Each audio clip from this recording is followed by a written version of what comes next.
Hello everyone and welcome to Best Side Cycling. Today I'm back here at Element Cycles and we're going to be working on something super exciting. So we're going to need some parts and a mechanic, so let's do it. Alright, so that's the parts and we also need our mechanics, so let's get them in too. Welcome back, Ryan. How are you doing? Good to be back with you here for another project. Nice. So yeah, this is going to be really exciting and you can see it's crowded parts behind us. You can probably have a pretty good guess to what we're building. It's going to be an Enve MOG. So any thoughts about that bike? Well, I love the Enve MOG, given that it's a gravel bike that you can tour on and you can race on. Right. The versatility of that bike is kind of exceptional in terms of what we see customers do with it. So I think you're going to enjoy it. But like every other project we've done with you, there's some special touches you've brought in. And, I think it's going to be cool when everyone gets to see what you have in store. Nice. So in this video, I know you guys loved the last one with Ryan in it. We're going to go through the whole thing. This is going to go as deep as it takes, show you what it takes to build a new bike. So yeah, let's get into it. Let's go build a bike. We're going to go through a live unboxing. Open it up. All right, what are we looking at? On top here we've got your fork box, as well as your finishing kit for the bike. Nice. So this is going to give us all the little accessories to fill out the frame. And already we're getting a look at the color you selected. We've got a compass yellow MOG going on here, starting to show its itself. Let's take a look at the frame though. Let's take a look at the frame. You guys probably already guessed I would have went with the yellow bike, but here we go. This is the Enve MOG size 49 in compass yellow. So they come with this nice wrapping and here it comes. Boom. All right, first look at the frame. Good, nice wrap around. I like the cream logos. Decals. We have the in-frame storage here, and looks pretty good. I'm excited. It's gonna make for a nice build. Nice. Well, what about wheels? And then here's our wheels. These are the Reserve 4044 GRs. So we'll take a look. There's a couple interesting things about them, why I picked them, but yeah, they have their own special type of valves. Fillmore valves. And then their own decals they let you place, I guess, which is cool. And then let's take a look at one of the wheels. They are different front and rear, as the naming suggests, but let's take a look at this one. So what do we have? We have the front wheel. And then the interesting thing about these ones is that they're not completely hookless. Yeah, so obviously a wheel that's optimized for tubeless, but at the same time gives you the confidence of a hooked rim. Should you want to run tubes or fall back to tubes, perhaps when you're doing a trailside fix, but will give you great confidence in setting up a tubeless ready tire of any sort. You'll also notice it's a wide internal width on that tire. I think it's 27 listed or something like that. So yeah, fairly wide, ready for off-road gravel purposes. Yeah, it's going to get you larger or afford you a larger tire ratio when you're mounting on this rim. And whatever tire you lay on there will sit fuller. It won't have a vertical orientation. It'll sit wider and give you more contact patch, so you're not slipping on the gravel. And the like. So yeah, it's going to be a really nice wheel for your bike for sure. All right, so we're now at the back of house and we have all these parts laid out that are going to come together. What do you think, Ryan? Yeah, I mean, I think you selected a nice build kit here. Primarily what we're seeing is a Force E1 kit, the Explore gravel build. And then you finished it with the Enve Bar seat post and stem, which I think will obviously fit the bike very nicely. I think you've picked up on a couple of trends we're seeing recently with a shorter crank length.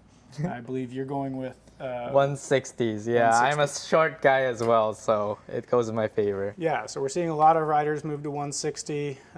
We're also you're also making a selection for a bespoke chainring size. You're at 38, I believe, for this build. And that's going to give you quite some ratio when it comes to climbing on this bike. We'll have to look at your cassette to figure out just exactly what that's going to be. Speaking of cassette, I found it so interesting. Out of all these parts, this box here. Let's open it up and see what it is. Yeah, it's a pretty big box, and yeah, I know we unboxed most of it, but this whole box goes to this Explorer cassette. So this is a 10 to 46, I believe. That's exactly It's right. huge. Yeah, take it out and let them see more. Yeah. This is just to get a super close look. This is my hand, so I don't have a big hand, so but it's a big cassette, so I'm excited to do some super steep climbs with it. Yeah, 38-46. What a ratio. Yeah, you'll do fine with that. One thing we're gonna do real quick, we're gonna take a couple weights through the build. One that is really curious is how much this frame weighs. About 1,140 grams for this gravel frame. We're officially starting the build now, Ryan. So what do you like to do with a new bike? Yeah, so the first thing I'm going to look to do is get this bike off the hero bell and onto secured by way of seat post. So I'm going to mount a seat post here with your seat collar, and then I'm going to go immediately into dry fitting and cutting your steerer. Once we have the stack height that we want for your bike and for your build, then we'll start to actually build the bike. We'll bring the hoses and calipers through the bike. We'll start to assemble the cockpit, and then bottom bracket and drivetrain, and start to do the the final fit and finish. Along the way, we'll build out your wheels because we will want those. We will want to pull the bike down, put it into a realistic riding position, and determine where we're going to set your hoods and the angle of your bar saddle as well. So that's kind of it. Got a lot of work to do though, so we'll have to jump right in.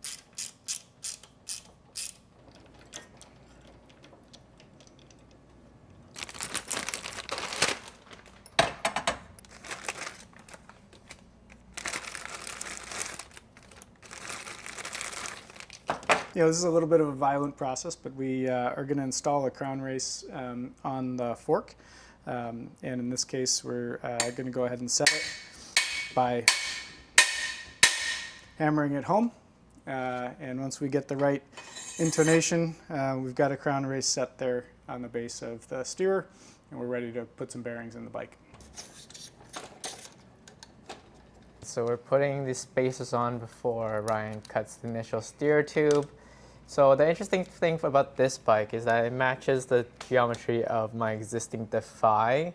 So I'm gonna build it really similarly, which is very endurance-like, ready for off-road. So we're going with the maximum amount of spacers. All right. So that's effectively what you're gonna look like. All right, so I'm marking the position now for the steer tube. Anything special about this process? No, I mean, I've seen it done lots of different ways. I use a razor blade so I can get very close to an accurate position. And then we'll take an adjustment from this marking to accommodate the compression plug that's ultimately going to sit in here. So there are lots of ways to cut a steer. Typically, hacksaw has been the way. In the advent of battery tools and oscillating saws, these turn out to be really good ways of cutting, getting clean cuts on steers, and with the right blades, they'll move through carbon just beautifully.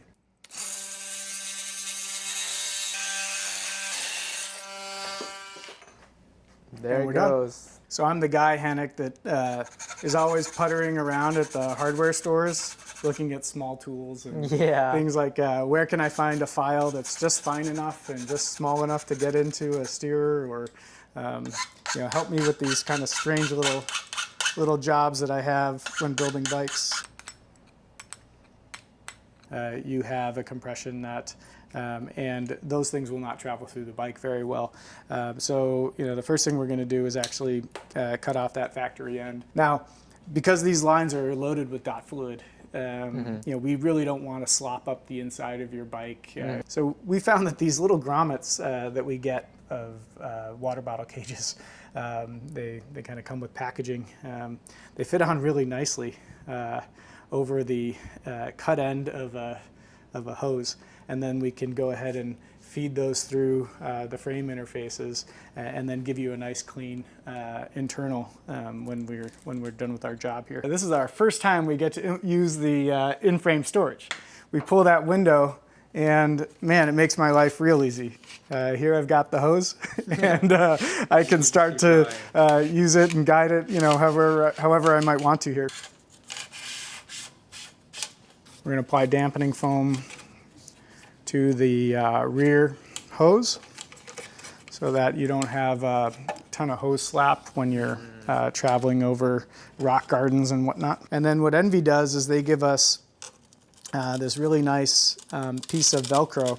And when we're all done, we're going to tuck your hose into the into that Velcro there, and then further tie it down, and then nothing's going to shift. And then it'll also create room for you to put your onboard storage containers in there and not interfere with the mechanical bits of the bike.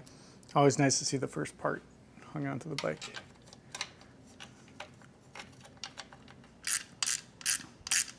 Yellow tool, yellow fork. Yeah. It's meant to be.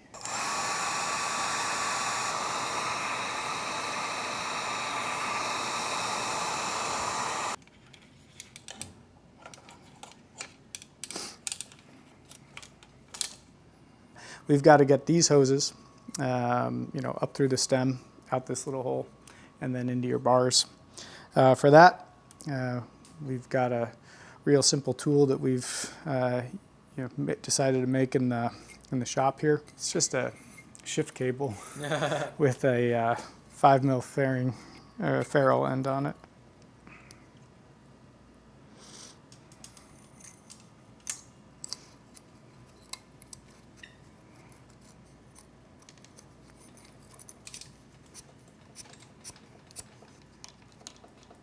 If you remember, we drove these hoses in an opposite way. When the hose comes in, it's going to be bending at a softer angle. It'll make the routing easier, but it also put less friction on the brake hose anyway.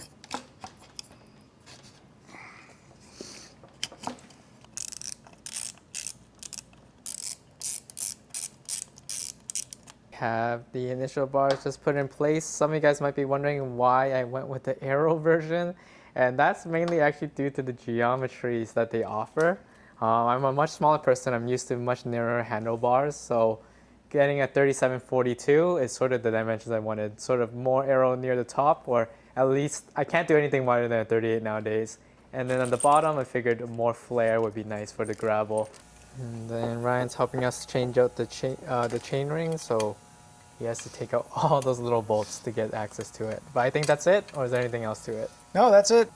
It's held on by, as you say, 8 small bolts. Makes it really easy to swap rings, especially with a one-by. It's nice because you know, sometimes you want to play around with the gearing. And now the first real piece of our drivetrain goes onto the bike, as we have a T47 Wolftooth bottom bracket going in, putting on the crank set here. And I just want to take this time to say, if you've been enjoying this video so far, please roll the like button and subscribe, as well as just go and visit Element Cycles, as Ryan basically spent his whole day being filmed with me so we can bring you this video. It's really cool just to see the amount of experience and detail that goes into every build. And if you just walk around the shop, you'll just see so much bespoke and interesting things that I think no matter what ideas you have, definitely go in and just pitch it to them, and they can definitely sort it out. So with that, we're gonna move into the next part of our build, which is the wheel set. We're mounting on the tires now. I've gone with the sort of racy Schwalbe G One RS in size 40, and they have an interesting tread where you have to mount it in a certain direction depending on the front or the rear wheel.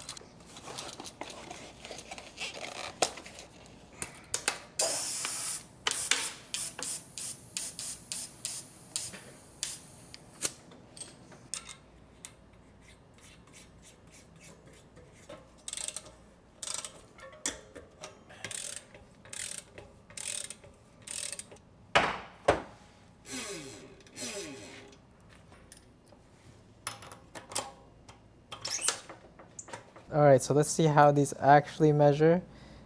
So putting it on here, looks like right about 41. So yeah, definitely sitting a little full, but that'll be nice. I'll take any extra width I can get.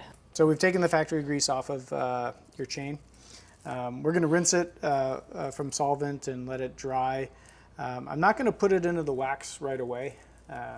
Reason being is I like to set up your bike and tune it with a loose and bare chain.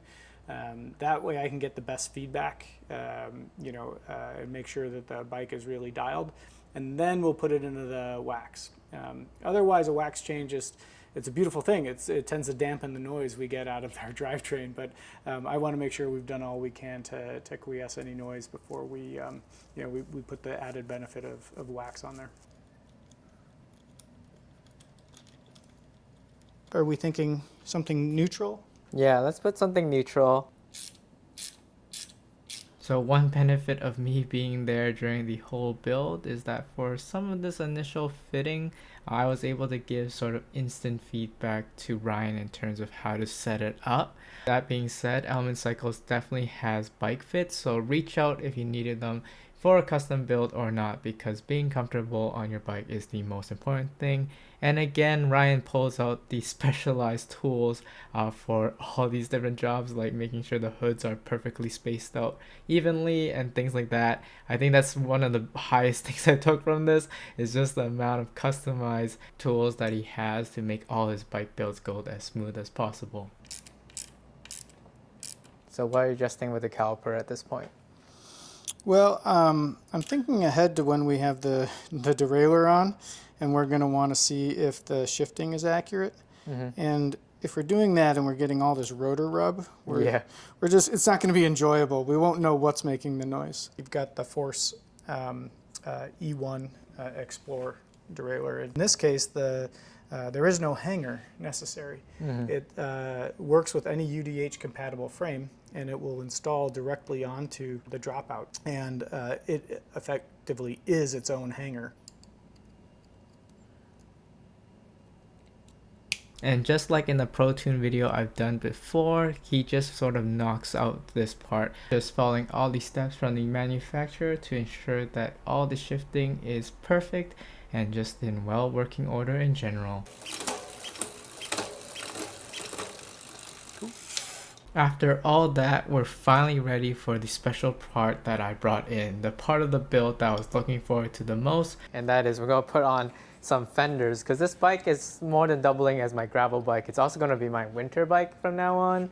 And yeah, I got some color matched ones online from Marketplace. So a previous owner of a MOG decided to color match it and then put layers of automobile paint onto it. So we're going to see how that looks. But yeah, the Enve bikes are a bit cool because they've put basically fender mounts for all of their bikes. Even though they're a bit more on the racy side, you still have that option.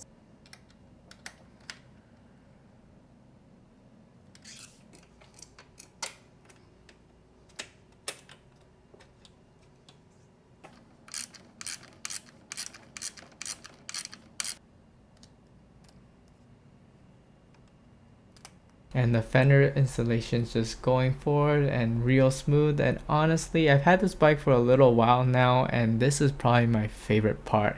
Just in all the photos I take, they just show up in such a cool color, and they just been keeping the bike super clean and everything.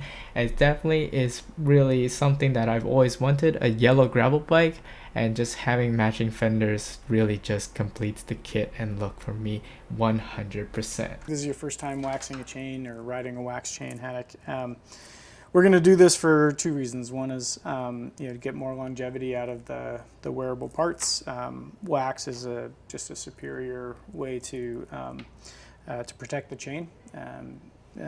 Mostly because it doesn't attract as much dirt and grime from the road like petroleum products do, and therefore you don't have any kind of grit that is helping to wear down the parts. It's just really your chain rolling over your gears. The other reason we like wax is that it is a noise dampener, and when you have kind of a fresh wax setup, you really have something that is effectively a silent drivetrain, and is really nice.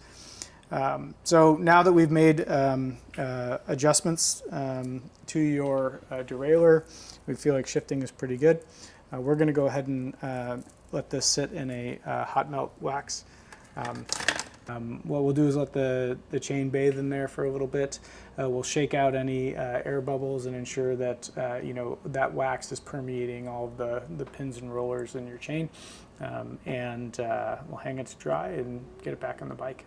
A few moments later. All right, so the new wax chain is going onto the Yep. bike. It's very, very rigid right now. The excess will break off, and this is true when you are at home and you're doing drip wax to maintain this. You can hear a little bit of initial noise just because you got some pulley rattle, but as the chain loosens up, that'll go away and you really won't have much noise at all. And with that, the build is almost complete. We are just going to be doing a brake bleed, making sure everything is in full working order. Of course, we need the bar tape to wrap over those drops. And then last but not least, we got a couple bottom cages to put on. And then with some last safety checks, including torque. There it is, the initial Enve MOG bike build done.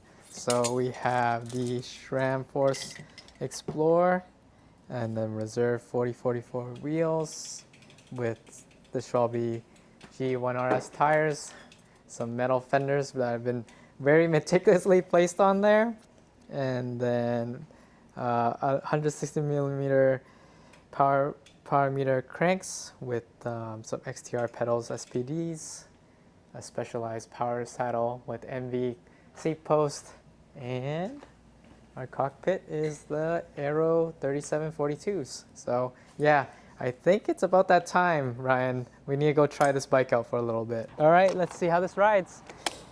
All right. Oh, that's pretty cool. I need to get used to the SRAM buttons, but yeah, so first impression, this bike is super zippy. So I'm really excited to bring out some gravel rides, see what I can do with it. With these fenders on, this is going to sort of act as my sort of winter bike for now. But yeah, I think once the summer comes, a lot of these fenders are coming off and we're going to see a lot of off-roading from me. And that about wraps up this video. Huge thanks again to Element Cycles, and I'm going to end this video with some words from Ryan if you're interested in a custom build just like this. Yeah, you saw the process today from which we take parts and we assemble the bike, but a big part of the custom build process is just the consultation and the discussion about the bike you want, ultimately, the kind of riding you want to do. And the work we do to make sure that we can lay your measurements, your fit instructions onto the platform of your choice. We do it on a wide variety of bikes and frame sets here, and it's something we really enjoy doing, just making sure that every part is just right for you. So if you have a project like this in mind, come on down. We'd be happy to talk to you about it.